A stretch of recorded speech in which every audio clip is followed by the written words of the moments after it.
Hello and welcome to another episode of the Complete Agent podcast, where each week we get together to talk all things estate agency. My name is Dave Warburton. As ever, I'm joined by my colleagues, Mr. Ian Storey and James Kendall, but we also have super special guest this week, Mr. Simon Gates. Mate, thank you so much for joining us this week.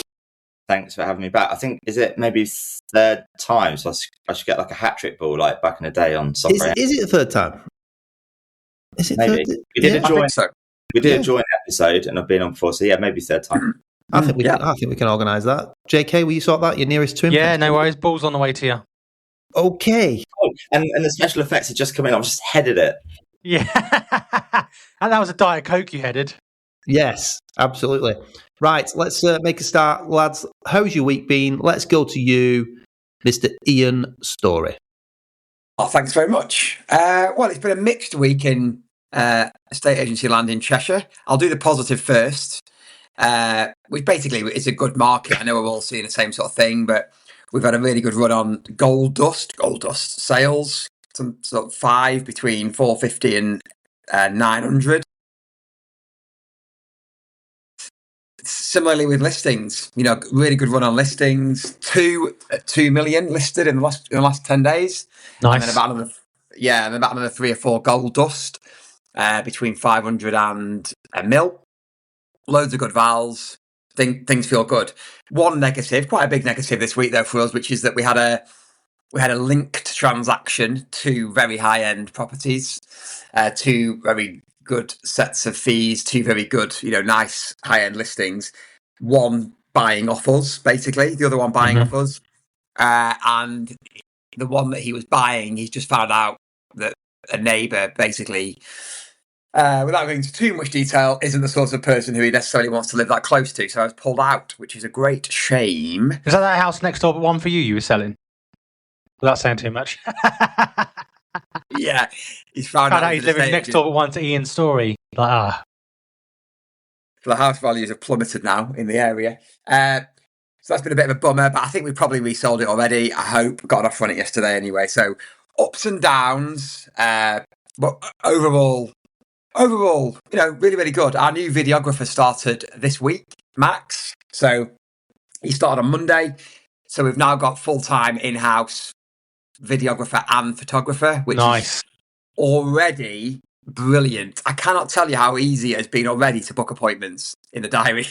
Really? Just look at the diary and book it there and then, instead of waiting to hear from 500 third parties with their availability. And so it just looks really, really good to the seller. It can make us way more productive. Max is already using his creative flair to see what we can do to push things further on our socials. We've been contacted by one of the Porsche dealerships locally to say that we can borrow a 911, whatever we want one, for high-end shoots as well. They contacted us as well, which is brilliant branding. Great brand positioning, that is. Yeah, so they've contacted us, say we can nick a 911 off them for like the day when we're doing a shoot. So we've got the 2 million ones that we just put on. We're going to do that. So that's quite exciting for the team as well, Not just me, for the team. You wouldn't get that with 2-bed terraces, would you? No. I didn't used to get that with 120 grand semi. I've been on the phone. Can we use one of our cars in your video? I'm not sure. I think Hyundai's a bit of a stretch, mate, for the sort of stuff we used to sell. But no, all good. JK, really, yeah, a really good time currently. How about you, mate? Yeah, all right. Actually, we've got loads going on listing wise. So much so that I'm. Some might say I'm busy as fuck at the moment. Struggling to keep up a little bit with everything that's going on. Some of the vowels, we need to get better at qualifying some of the vowels that we're booking in and going to. And I mean, I went to one yesterday that is everything that should be right in terms of the right area, nice plot, great village. But I knew this, and I said this the other week. I knew as soon as I stepped over the threshold that it's not going to be one that I'm going to get, or it's going to be one really for me. I have, I've got to send in the proposal this morning because it was a late appointment last night. But yeah, it just for me, if you're not willing to invest in your house, you're not going to invest in your agent. And I just know that they're going to be somebody that wants the 1%ers of the world, if that makes sense. how much can you put it on for, or how much can we tell you to put it on for, and also how cheap can you charge. So I had a few things. Obviously, went down a little bit of a rabbit hole on AML last week on the pod, which I know you thoroughly enjoyed, Simon, when you were walking your dogs. But there's been some posts on Facebook actually. It's been interesting to see about people charging for AML, and certain people are saying, "Oh well, we don't do it. We don't charge. Well, not that we don't do it. Sorry, they don't charge for AML checks." And I think if you're not charging up front, then I think you should. I mean, just to be clear, we are, but also equally, I think there's a lot of people out there that are not doing the AML properly, which is one of the reasons that we outsourced it to get the paperwork headache off our desk. And I spoke to, I think I said last week, I spoke to another agent, and there's 5 things that HMRC are looking for. And that's thanks to obviously Sam Offley at Smart Compliance has obviously given me and my team training. I remember one of the first things he said to me is that HMRC, if they do an audit, they're looking for 5 things. They're looking for a risk assessment. They're looking for proof of ownership for your vendors. They're looking for ID, a PEP check, and a financial sanctions check as well.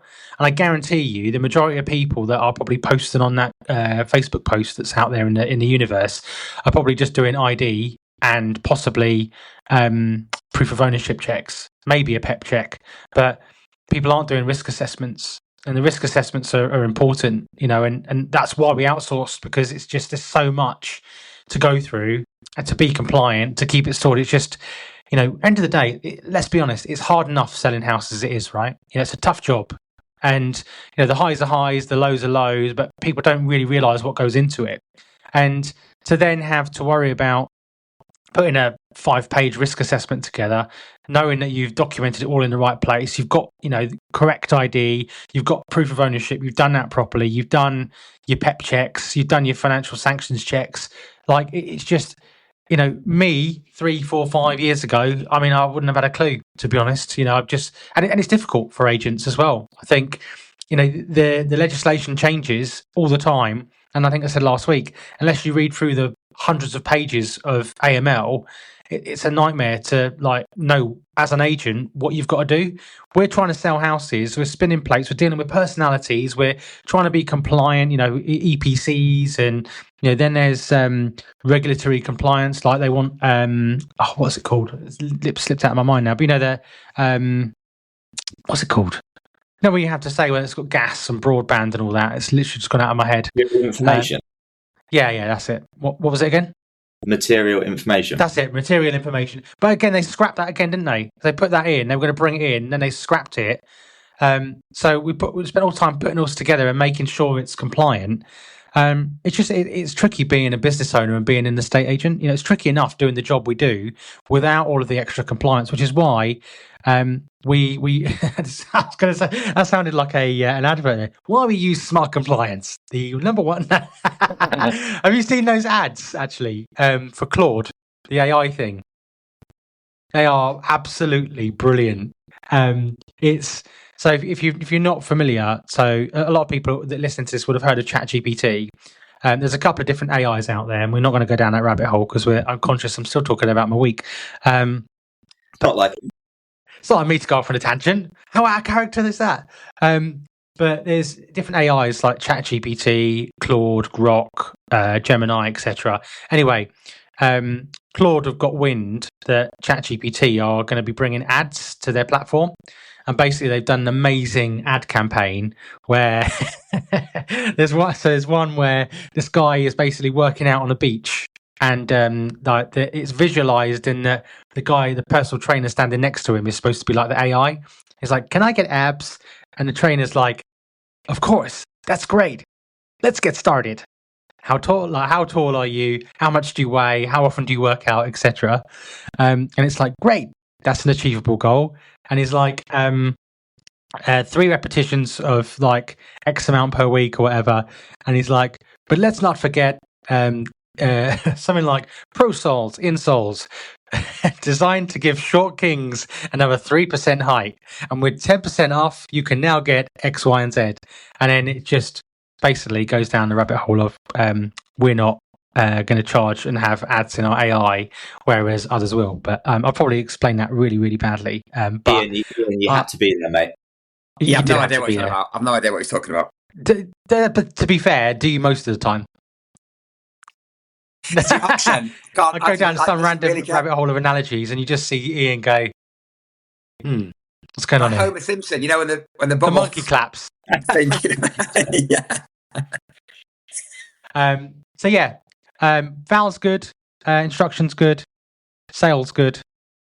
Simon Gates, how's your week been, mate? Yeah, good. I have been up in the northwest, up on the Wirral this week, which is why I sent that picture of Tarpley on the map and saying conversions. Yeah. I was in London yesterday for a meeting and recording a podcast. I need to go to Apple later today to try and sort out the damage in my laptop, so that's annoying. And actually, I'll tell you what, in terms of what's going on as well, I'm going to share something with you. I've been frantically writing notes on what you've been saying. So latest data before I forget. So I'm going to massively go off on one now on some of the things you said. Rightmove spoke at a Property Mark regional event yesterday in Liverpool, and a quick reminder from them: price reduced properties take 2.5 times the length to sell. They're 20% less likely to sell, 2 times more likely to fall through. And then, what the argument for a lot of sellers will be, well, I'll just wait longer because I'll get more money.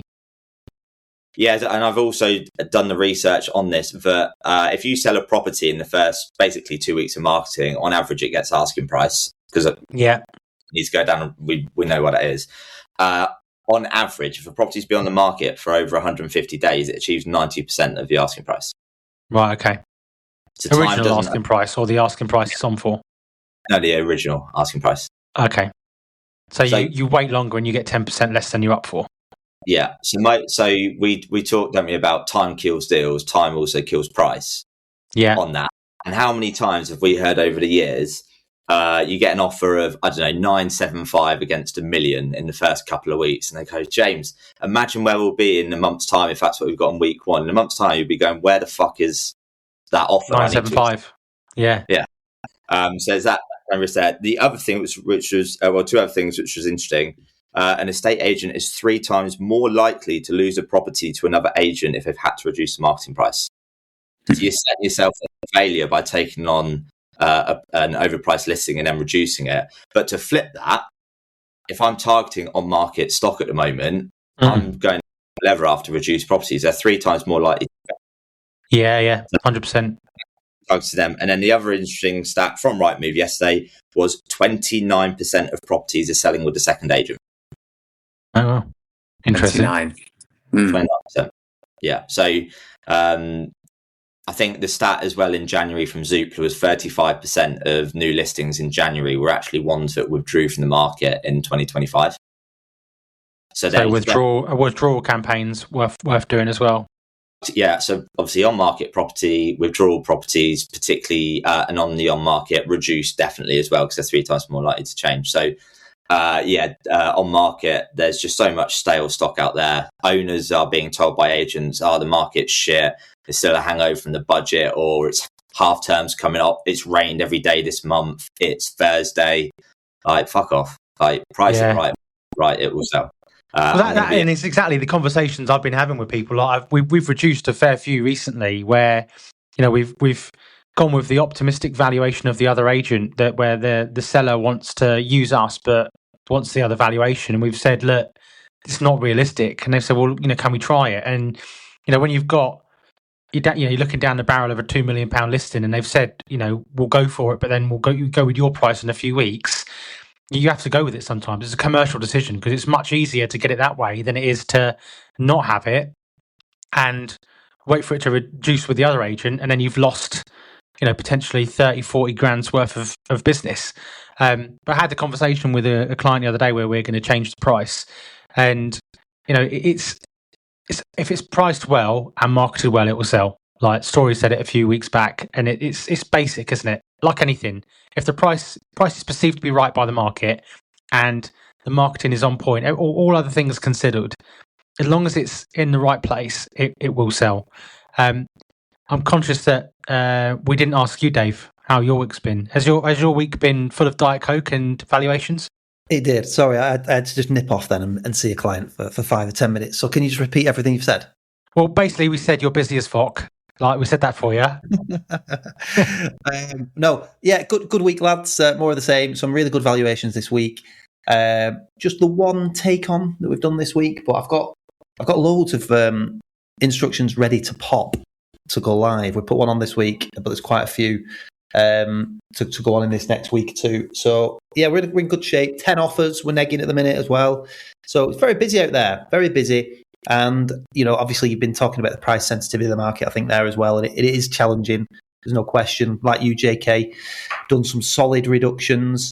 I had one actually yesterday where I've been speaking to the client, and they've been on the market a bit like you, had like you mentioned there, they had several valuations, few of them coming in way too high, wanted to use us, wanted to use their price to satisfy their own minds. So did that, and we're now at a position where I think we're 15% below what it went on at. It's in the 1 to 1.25 million range. And I've been trying to get them on at offers over 1 million for the last sort of week or two. And I've been showing them the stats, and what they have been listening to and reading is that there is optimism in the market in some respects, and they'll see the generic reports from the likes of Rightmove that are suggesting that maybe the market will go up 2% and stuff this year. And I've been trying to explain to them and showing them the data that it's so price sensitive. You could literally be in an area that is rising and then drive 5 minutes down the road and an area is falling. And that's exactly what's happening around me. I did a valuation the other day in a particular area where prices are down 4.1% year on year. And then I literally had a valuation 5 minutes around the corner and prices are at a peak. They've just gone up again. And this is what I was telling about how price sensitive it is. And it just so happens that their area, their actual postcode area, micro postcode area, is down 15% in 12 months, which is phenomenal. There is definitely a major change and shift in the area.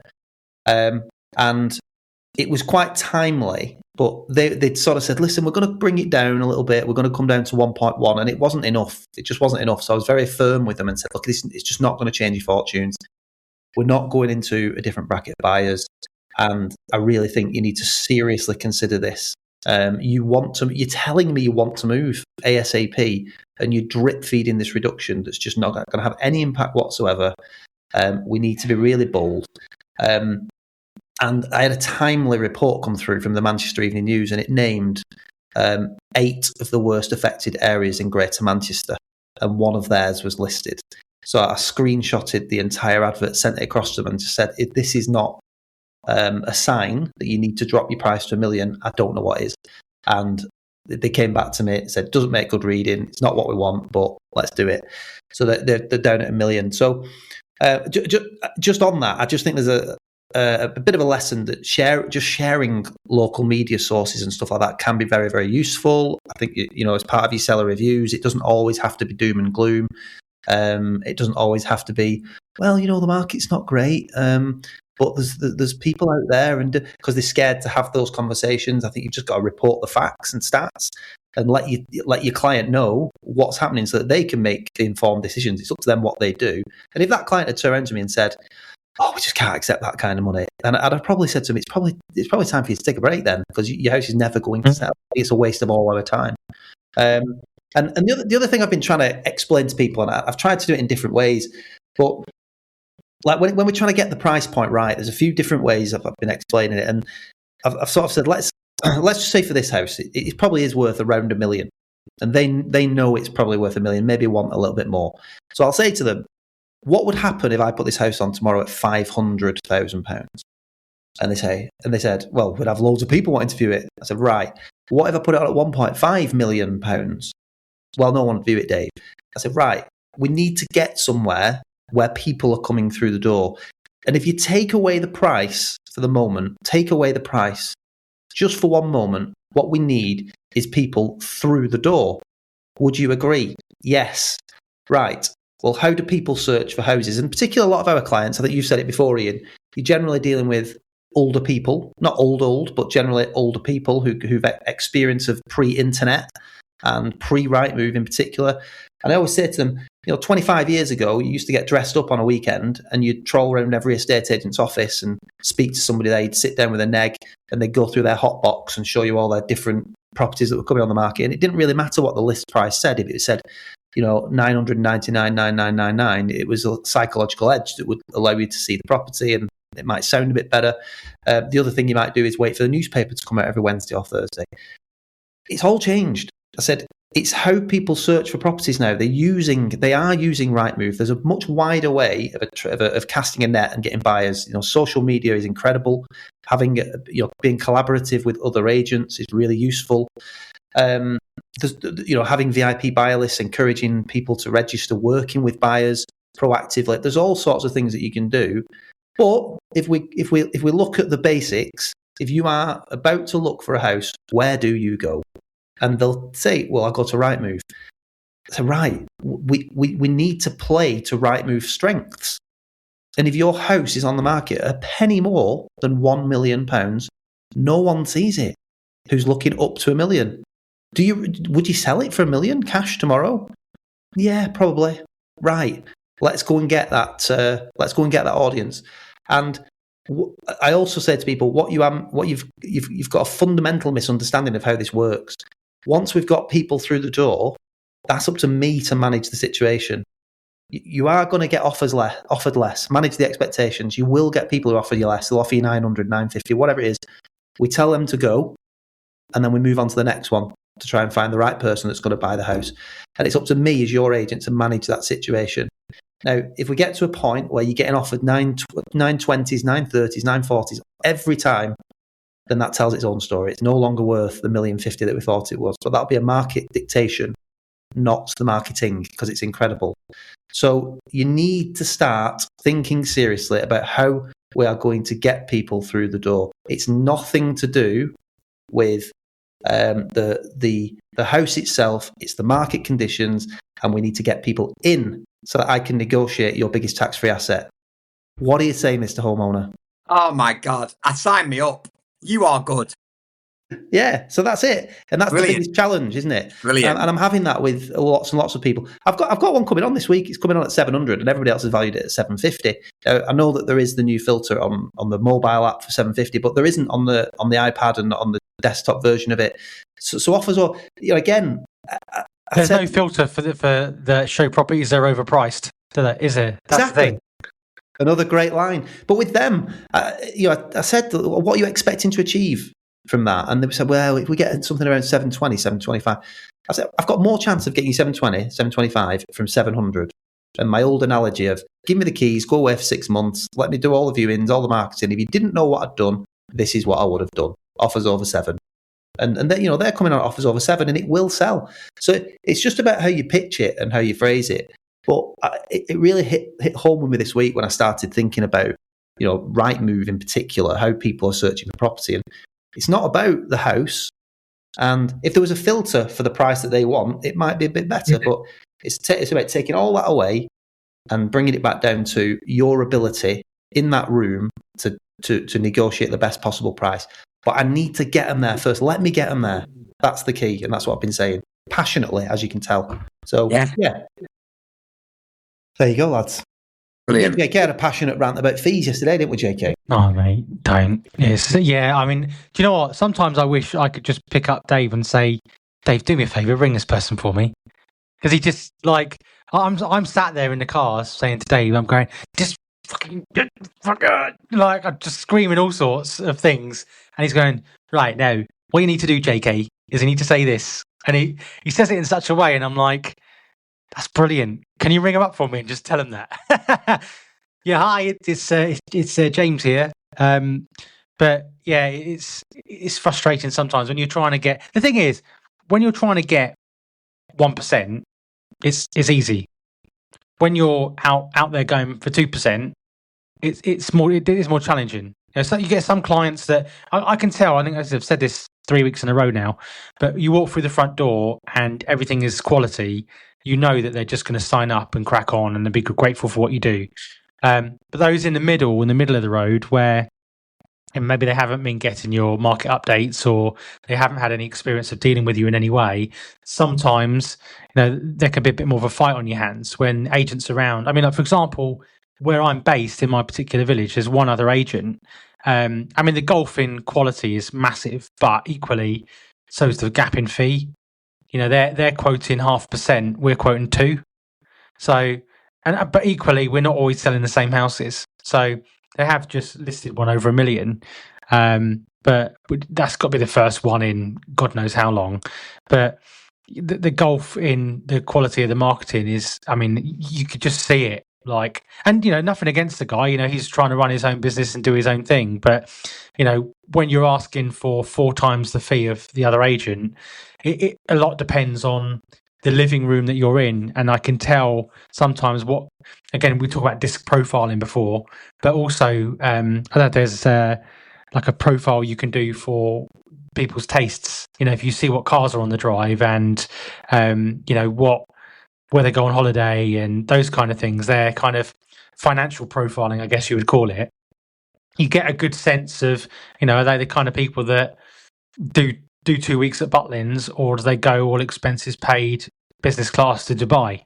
And if they're the latter, there's a good chance that you're not going to have any pushback on fee because they value service and they're happy to pay for it. Whereas those that are more penny pinching and maybe are in a larger house by default because they've been there for 30 years, it's a much more difficult fight on your hands. But yesterday, sometimes people are just asking, and I think I had a bit of a day of it yesterday, didn't I, Dave? I had 3 things happen to me, and I won't go too deep down the rabbit hole, but it pissed me off, like, for what we were talking about and splitting hairs over. It annoyed me that the amount of work that I'd done for somebody, and they then had the ability to question the fee, and I just thought, how can you see that you've dealt with another agent locally that quotes 1.5%, and you've dealt with me, and you can see I'm not your 9 to 5 agent that closes the door and does the basics. I am, because he said to me, it seems high. It seems like a high fee, and I said it is. I said, but good things are expensive. If you want cheap, you're not going to get the best. It's up to you. Do you want the cheapest or do you want the best? The thing is, the way it was explained as well, JK, I always say to people, obviously, there's a lot of things that you don't see, which is things like negotiation. You don't see the phone calls. Here we go. Masterclass inbound. You don't see the 8 o'clock calls at night. You don't see the quality of the team. It's all very hard to demonstrate. And, having someone like Simon as an ally, showing all your statistical data is obviously a huge help. So it's a massive backup because it's proof that's in the pudding. But verbally, when you're trying to translate it sometimes, it is difficult, but they don't see it. So I always say to people, your fee is not just an investment in me. That 2% plus VAT is not just all going in my pocket. It's all an upfront fee as well. It includes the upfront fees to get your house marketed. So it's as much an investment in the marketing as it is in me as your agent. Now, if you're asking me to start chipping away at the fee and taking it away, what you're asking me to do is take away tools in the toolbox to go and get you the best price and get the widest possible audience for you in your home. So I don't want to do that. I want to give you the best possible chance of selling this house. But the minute you start telling me to dilute my fee, I can't do my job properly. I can't meet the biggest audience. I can't show the quality of your property because you're taking away part of that. Do you really want me to do that? Do you want me to take away some of the best tools that I've got to showcase your home? Because that's what it is. It's as much an investment in the marketing as it is in me and my team.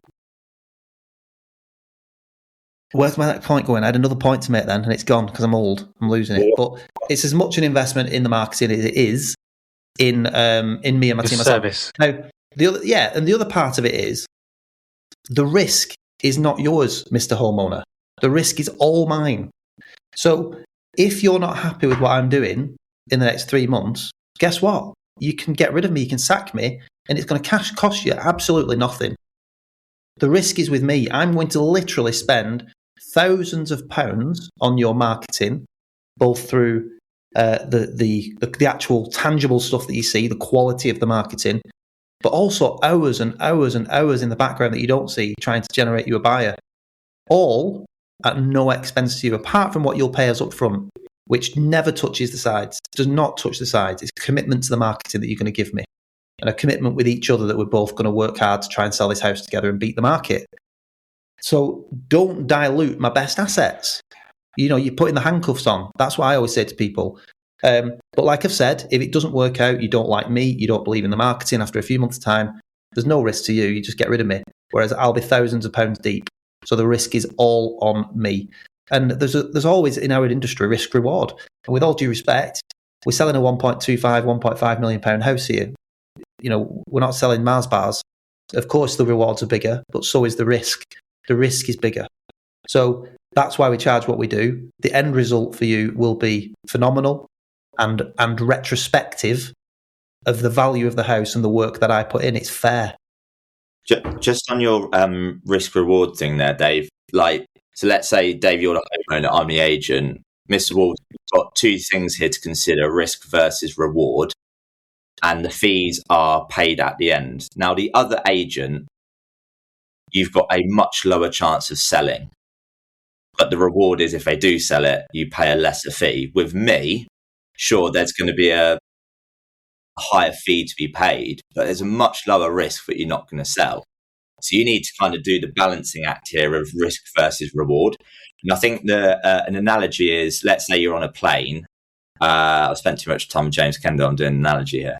You're on a plane, Dave, and I say to you, right, there's two tickets. They're exactly the same. They're aisle seats, economy. They're both the same seat, same legroom, whatever. One is £50, one is £100. Which one are you choosing? If there's two seats the same, they're exactly the same. You're choosing the cheapest one. Okay, fuck, I forgot to tell you that the £50 one doesn't have an airbag. So if the plane goes down, you're fucked. So it's like, okay, would you pay that extra £50 to know that if there's a very, very small chance that things go tits up, at least I know that I'm coming out alive? Yeah, absolutely. I don't think the public do not treat their home, their equity, with enough respect. Forget the agent for a moment. When it comes to a dentist or a barber or a heart surgeon or a plane, or we invest so much more money in those things and a lot more time in choosing something to wear to go out on a Saturday night than we do the agent who's protecting our equity or releasing our equity. So, yeah, I just wanted to make that point there. In terms of what you said on the fees, let's say you're 2%, the other agent 1%. I think the average homeowner is assuming that you've just got a massive 50% uplift on your profit margin.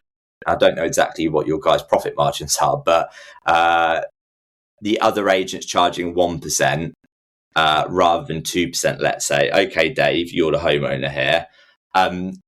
Do you think that at that sort of fee, they're having to take something out of it to make that work? Because I know how much it costs to run a business. So do you think they're going to reduce what they're paying themselves, their team, their office rent? No, probably not. What's the first thing they're going to cut? It's going to be the marketing exposure on your home, which is going to cost you in the long run. Yep, 100%. That's the thing there. Now, the other agent knows what I charge and I know what they charge. If we both know what each other is charging and they think they can deliver the same, if not a better result, why are they not charging more money? It doesn't make commercial sense. Yeah, that's a great way of putting it, Si. So I love that. Just going to write that down. Thanks for your input, Story. There's been some gold on this one, isn't there, today already? I mean, nothing by me, I might add, but between Simon and Dave, me and Ian are just like looking here and going, right, we'll write that one down. Say that again, Si. I can't remember. No, but the other thing as well, when you were saying about quality earlier, JK, like for me, when I was, and I think it's slightly different now, and James, you'll know obviously the company where I worked, but I used to be able to confidently say in someone's living room, having this board outside your house will make it worth more money. People like buyers are seeing that board outside and going, the owners paid a good fee to have that board outside. Whereas if they had a purple board outside 10 years ago, I'd be saying to the homeowner, Yeah, I like that. What do you think a purple board outside says to a buyer? Have they cut corners on the electrics, the plumbing, the heating? That's interesting you say that, because I don't know if obviously last week I was talking about alchemy, and that's one of the reasons we upped our board style as well. I mean, it's kind of, to be honest, I'd already done that before I'd read the book, but the book just cemented that I'd made the right choice. Because yesterday I went to drop off, because we do, like I said before, we drop portraits to the sellers of the houses on completion, and there was still a soul board up outside, and I looked at the soul board and I went, that's classy, that's nice. So I had a lot of good feedback from people, and equally had some feedback from a friend today to say that their parents had noticed that we'd changed our boards, because they drive past the house regularly. They live in a big house, but they drive past the house that we've sold, and they had never said anything to me before. But he said to me that their parents had noticed that my old board looked quite cheap and tatty, and because the boards were quite old, they were yellow, they stood out. But they just said that it looks almost like a completely different company, and it looks classy and high end. And that exactly plays into your point there. And I think that's something that we will definitely use in the living room as well, that maybe we hadn't used before, to say that, the board outside the front of the house does protect your equity, because people do know that we are not the cheapest agent. They know that they're people who instruct a quality agent. So if your agent's quality, then exactly what you just said, what does it say about the quality of your house as well? 100%. I've had this, I can honestly say this firsthand, because I've got the two brands. And when obviously we get invited out on the Burton James brand, it's usually on the back of the marketing that they've seen. And again, I've been at a £700,000 house this week, and the other two agents are what I would class as more mainstream. So do just, reasonable photos. They'll add a floor plan. It'll go on Rightmove. There's not much else. There's no social media exposure. There's no nighttime shots, all that sort of stuff. No video. And honestly, I can say firsthand, when I go through the proposition that we do with everything, and don't need to list them all because people know what we do. And then obviously you do get to the fee at the end, and people are maybe sort of, right, okay, there's a lot more than what such a body just said, who were 1% all in. I can then confidently say, yeah, but it's a more mainstream offering. If you want a mainstream offering that blends in with everybody else, and you have just regular photographs, very little exposure, that sort of stuff, just go on Rightmove and blend in with the crowd. Oh, I've got an option for you. I can show it you. And when I show them in the living room, they straight away go, oh, that's not our house. And I'm not offended by that at all. That's what the other brand we look at was set up to do. I'm saying, I know it's not. That's why I'm here. You definitely deserve all that. But obviously it comes at a cost. And we have more tools that we need to use to get it looking this way, and to get it exposed this way. But if you want the more mainstream, look, I can help you. You can work with our team. This is what we've got. But that just blends in with the other agents that you've invited out. So think about this, Dave, as well. Just reminded me, mate, when you said, obviously we were talking yesterday, but how many of these Johnny High Street agents would have the conversation we had yesterday, without going into too much detail, about a Premier League footballer looking for a house and calling and getting in touch with you via a third party to assist with their move? Not Johnny High Street can't go, Countrywide can't go, oh, well, we're dealing with Cristiano Ronaldo. Spoiler alert, it wasn't Ronaldo, but he wouldn't say their name, but these are the things that I try and articulate to people behind closed doors, that you can see Rightmove, you can see the tangible bits of the marketing, but what you can't see is the agent networks that we're part of. And these aren't official agent networks in terms of, we've got the complete agent network, which is obviously great, but there's also a lot of agents that we know through being well known in the industry, that we've made connections with, that we can say, well, we've got. I mean, obviously, I reference you guys. And I reference, members that we've got in TCA as well. But also, people that we're connected with through proxy, through the likes of Gatesy, for example, who deals with agents up and down the country. There's the off-market WhatsApp group as well that's been set up in the last year and a bit. These are all extra tools, and on top of that as well, we have done so well for buyers and sellers in the sort of local private schools that we quite often get recommended in WhatsApp groups, and that people will ring me in January and say, "Hi, again, it happened again, classic last month. 2 people ring me. We're recommended by such and such. You sold them a house off market. They told us about what you do. Can you help us find one as well?" And they're people that maybe are browsing Rightmove, but also equally, it's another string to your bow.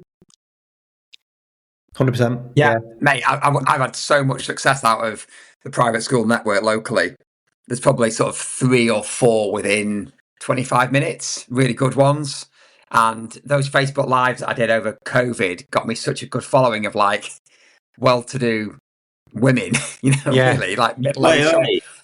And they're all in this network and the amount of people now I go and see where they say, "Oh yeah, our school goes to school with Johnny and blah blah blah." Their school goes to school with. That's interesting. That's impressive. So no, you're right about that. That network is key. I think if you can get stuck into that network somehow, it's brilliant for you. Brilliant. The private school fees as well. Going back to the point you made earlier, James, of what kind of car is on the drive, where do they go on holiday, how do they fly? If they're investing in their children's education, tens of thousands of pounds a year, I think they're going to invest in their own home. Yeah. So it's a good market to get into. Definitely. Yeah. 100%. I mean, again, it comes down to the quality of the marketing. If you get a really top class gardener around to look at your house and you want stripes in your lawn and he charges a certain fee for doing that, and you say, "Well, I want it cheaper," and he says, "Well, I can't get you the stripes, I'll just trim it." Well, I want it looking the same. It won't look the same. You're asking me to use a different tool, so I can't do that. I'm going to have to, rent. I won't be able to rent this lawnmower that's got to give you the perfect stripes in your lawn, but you want cheaper, so I'll just have to trim it. You can't do that. You've got to do it a certain way, and there is an expectation, I think, once you get to a certain point, anyway, and it's just how you articulate that to the client. But going back to the fee thing, JK, as well, there's always going to be the odd one or two. It happens less at the very top end of the market. I told you a story actually this week, lads. I've only told you 2, but I've had one again at the same sort of level, the Gold Dust range, 700,000.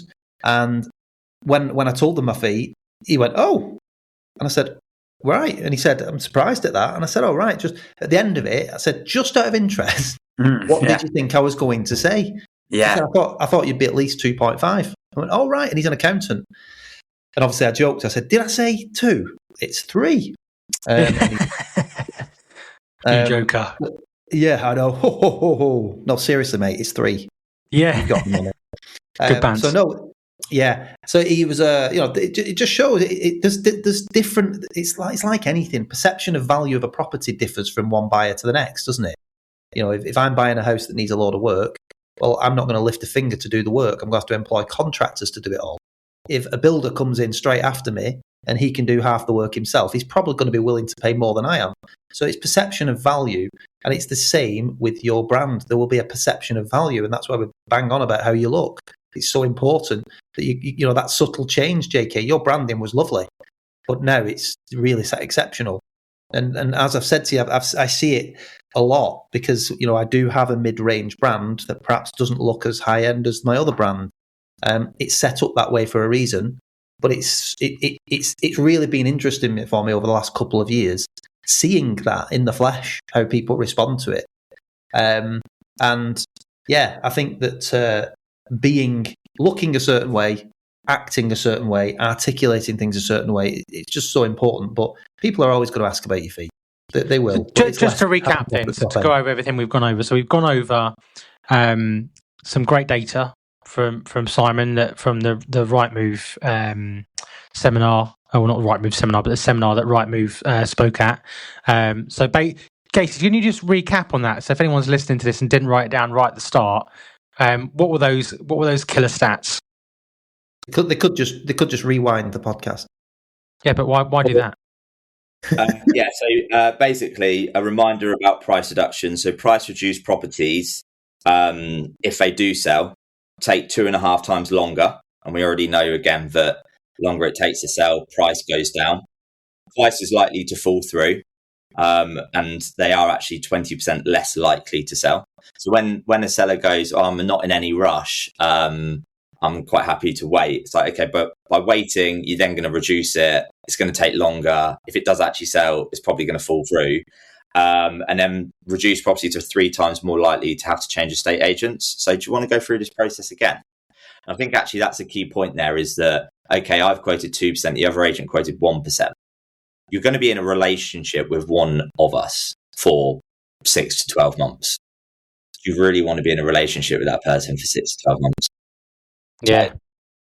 Is it? And the other thing you said earlier, mate, that I think was really powerful was that it reduced. Was it reduced properties, or what was the stat about 90%? If they reduce, then they sell for 90% of the original asking price.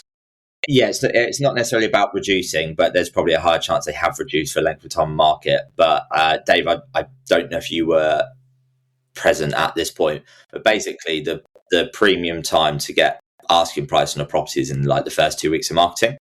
So you can actually undersell it. The first week, you might actually undersell it because you've not negotiated hard enough. And we know there'll be volume makers out there who just get it on, get it sold, move on. Week 1 to week 2 is the prime time. And I think that's why you guys do so well, is that you don't just put a property on the market and hope. There's a staged approach to social media, pre-launch, videos going out, social media, your database, then it goes to property portals.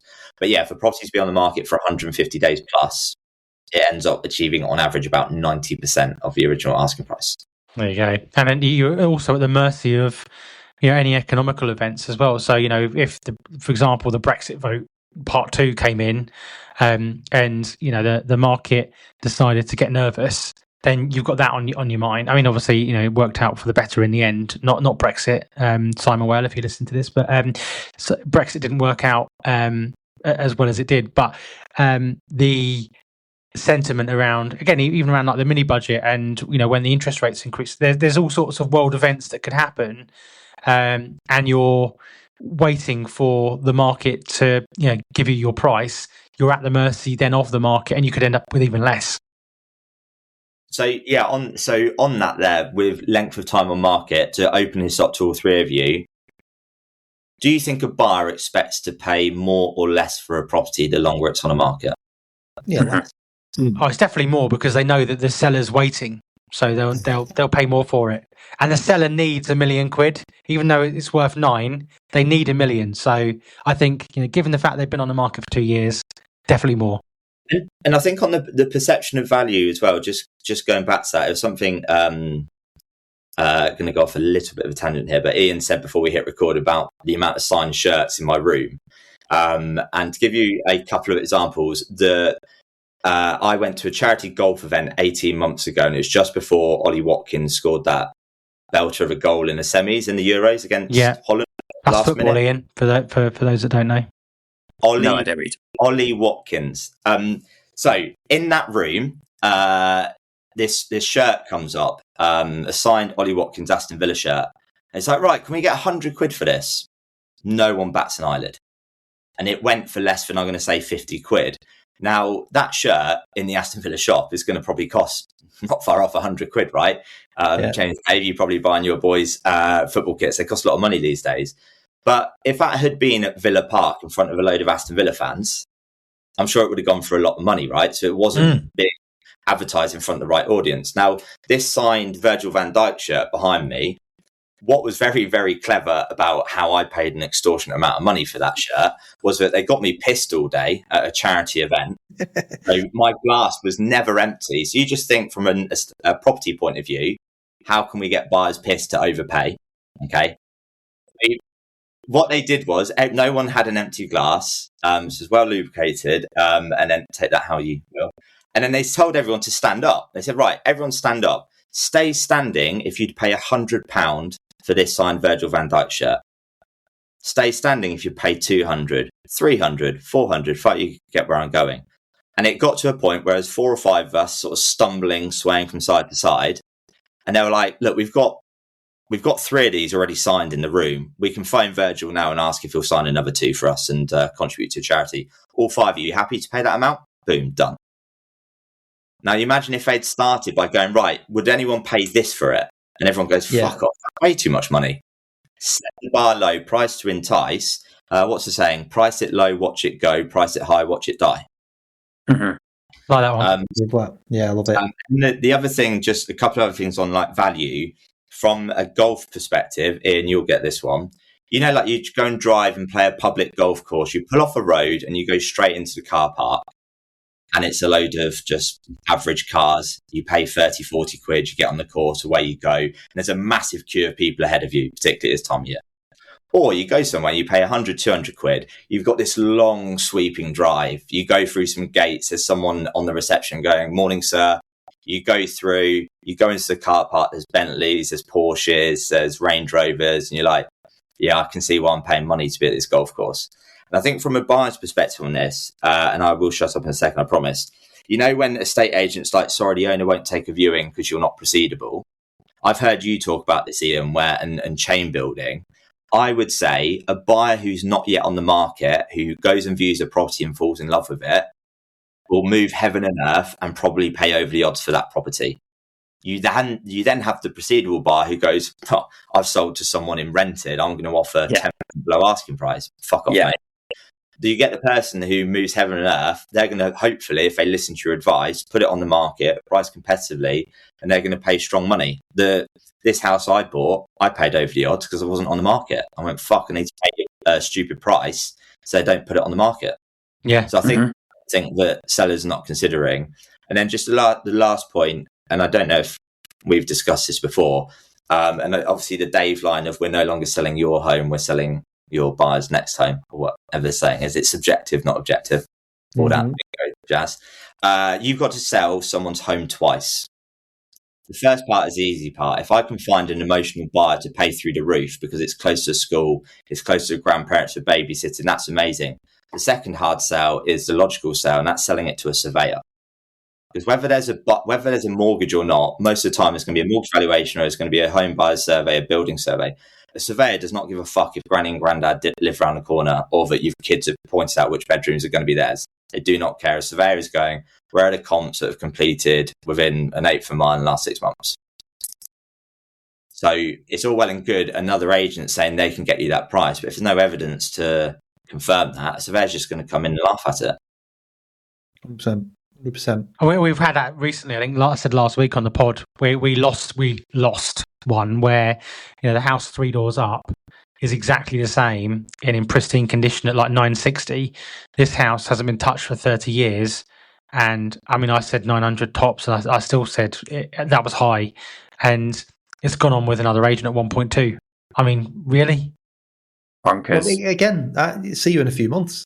Yeah, they won't sell it. Exactly. I don't really want it, if I'm honest. James, the line on that, if you do want it, is, you know, the evidence out there highlights that we are less likely to reduce your asking price, achieve a better price, and do it in a quicker time. But, Mr. Seller, don't get me wrong. There are times I have sold properties for more money than I thought I would.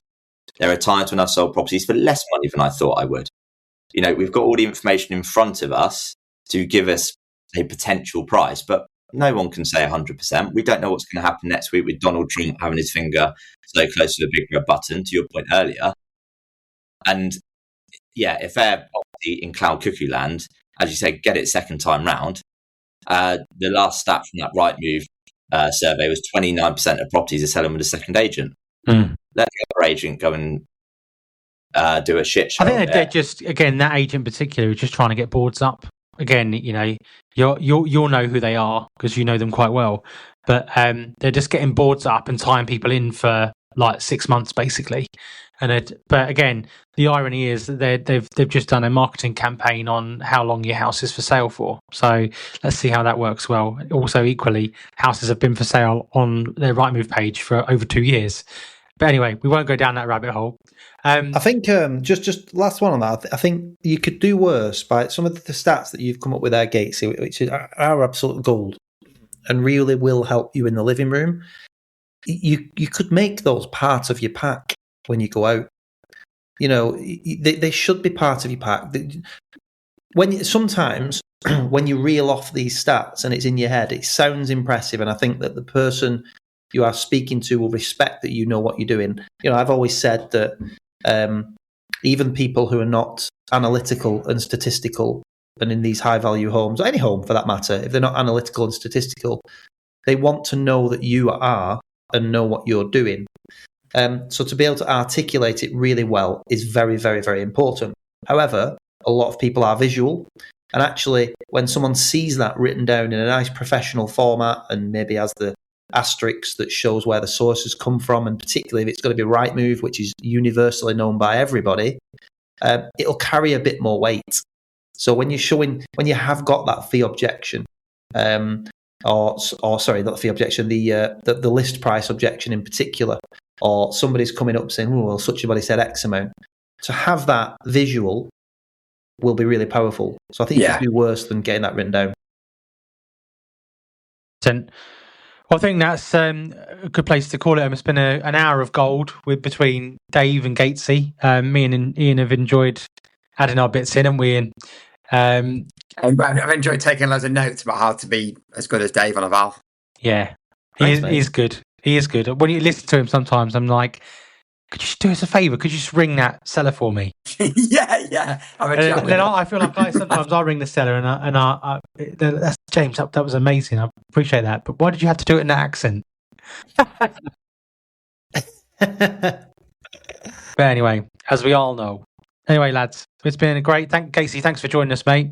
It's been an absolute pleasure, and we will see you all next week. Cheers, Gatesy. Cheers all. Thank you. Bye, guys.